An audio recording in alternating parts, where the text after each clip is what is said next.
Mga kwento ng lagim.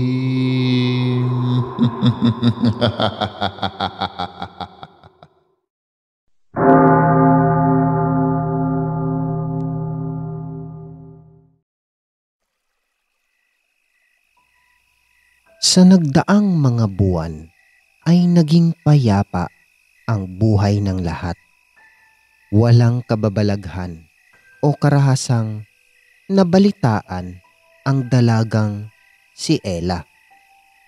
Pero nagawa ng dalaga na sa loob ng halos 1 taon na mapaangat ang kanyang buhay.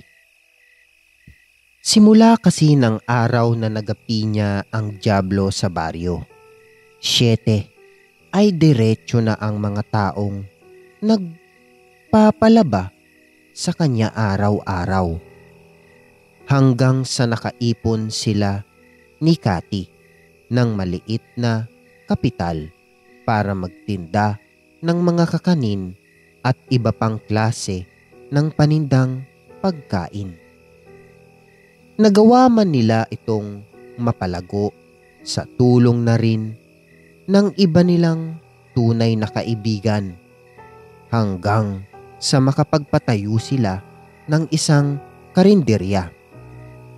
Sa mga panahong iyon ay 5 karinderya na ang naipundar ng mga ito sa kanilang lugar na sila-sila na rin ang nagmamaniobra. Hindi lang si Ella at Cathy ang umasenso ang buhay.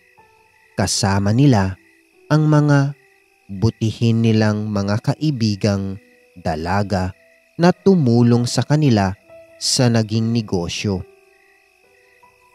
Lahat sila ay nakaipon ng kanya-kanyang pera at nagawa na rin nilang maipaayos ang kanilang mga bahay at makapundar ng mga ari-arian. Alam ni Ella na sa tulong ng tangan niyang bertud kaya sila sinuswerte sa negosyo, kaya hindi niya ito nakakaligtaang pasalamatan.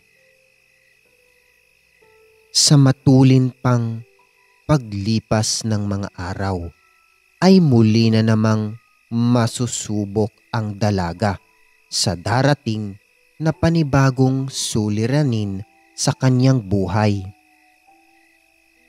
Isang araw, habang naglilinis siya sa kanilang bakuran, ay may nagpakita sa kanyang isang duwende.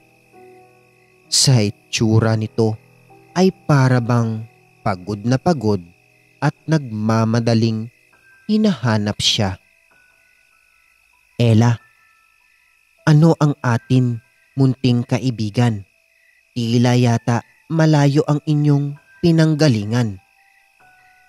Ako ba ang sadya mo? At may mahalaga kang ibabalita?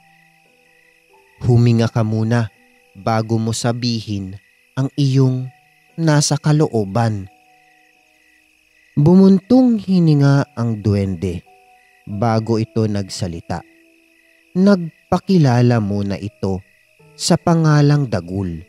Sa kanya inilahad ang masamang balita. Dagul, nagkakagulo ang 5 diwata ng mga hayop dahil sa maling balanse ng kanilang batas. Ella, hala, anong nangyari? Kamusta si Diwata Haneya? Dagul, ganito ang nangyari.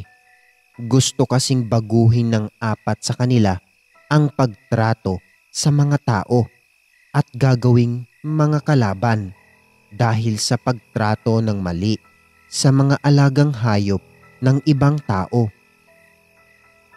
Hindi pumayag si Diwata Haneya, kaya siya ikinulong sa piitan ng mga diwata. Kailangan mo siyang iligtas, Ella, dahil ikaw lamang ang pinakamalapit na dalagang binigyan niya ng bertud. Huwag kang mag-alala. Sisikapin kong maabisuhan ang ibang mga nabigyan niya ng bertud ng pusang gala para may makatulong ka. O sige, pero pwede bang malaman kung anong klaseng mga diwata ang nagkulong kay Diwata Haneya? Dagul. Sila ay ang diwata ng mga aso, ibon, ahas at daga. Sila ang diwatang tutol sa matagal ng batas ng mga diwata. Wala naman silang magagawa para baliin ang napatupad na batas. Nagkaroon lamang sila ng lakas ng loob dahil namayapa na ang diwata ng mga leon. Ang pinakamalakas sa lahat ng mga diwata. Mapanganib din ng 4 na diwatang iyon, Ella. Kaya mag-iingat ka sana. O siya, aalis na ako at hahanapin pa ang ibang mga babaeng pusang kagaya mo, Ella. O sige, ikaw rin Dagul, mag-iingat ka. Baka maapakan ka sa daan. Napakaliit mo pa naman. Hindi, biro lang. Dagul. Abat loko itong dalagang na ito ah. Kung hindi ka lang maganda naku, baka napatulan na kita. Makaalis na nga. Padabog na umalis ang duwending si Dagul. Napangiti naman si Ella habang nag-iisip kung ano ang dapat niyang gawin. Hindi naman niya pwedeng hayaan ang diwatang nagbigay sa kanya ng kapangyarihan.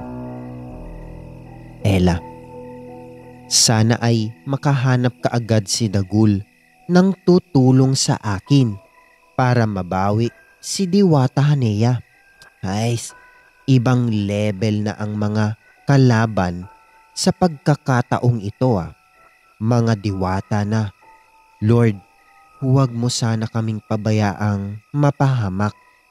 Kayo na lang po ang tanging malalapitan sa malaking suliraning ito. Alam kong malalampasan namin ito sa tulong mo. Amen. Muling ipinagpatuloy ng dalaga ang paglinis sa kanilang bakuran. Pagkatapos ay pumanhik na ito sa kanilang bahay. Nag-ayos ng mga damit na bago siya naligo. Sa daan ay nakasalubong niya si Cathy. Papunta rin ito sa kanilang bahay at siya ang sadya. Sinabi niya rito na may napapansin sila sa isang karinderya na umaaligid na lalaki.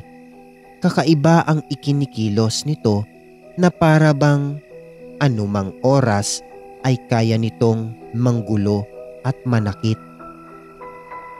Ella, ganun ba? Sige Cathy, pupunta tayo doon ngayon para alamin kung ano ang pakay niya sa ating karinderya. Huwag siyang magkakamaling gumawa ng hakbang na hindi ka nais-nais at hindi ako magdadalawang isip na bigyan siya ng leksyon.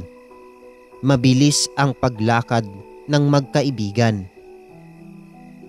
Ilang minuto lang ang nakakaraan bago sila nakarating sa lugar. Sa isang punong kahoy ay nakasandal ang misteryong lalaki.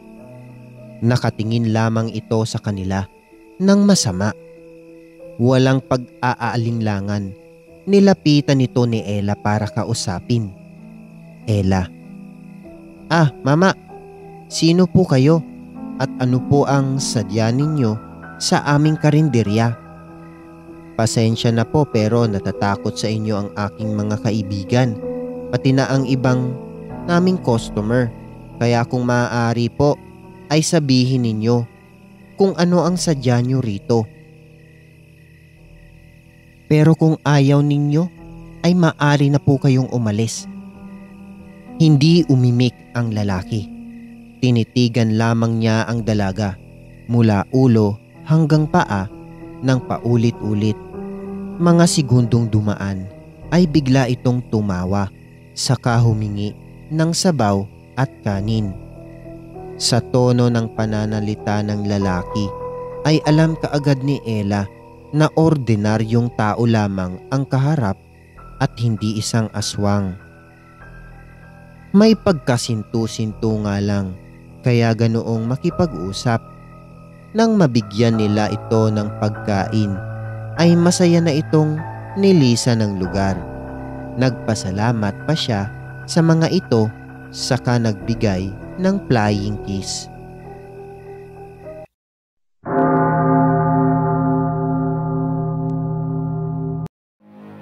Maraming salamat mga giliw naming tagapakinig. Huwag po nating kalimutan mag-subscribe at mag-like ng ating channel para sa mga kwento ng lagi.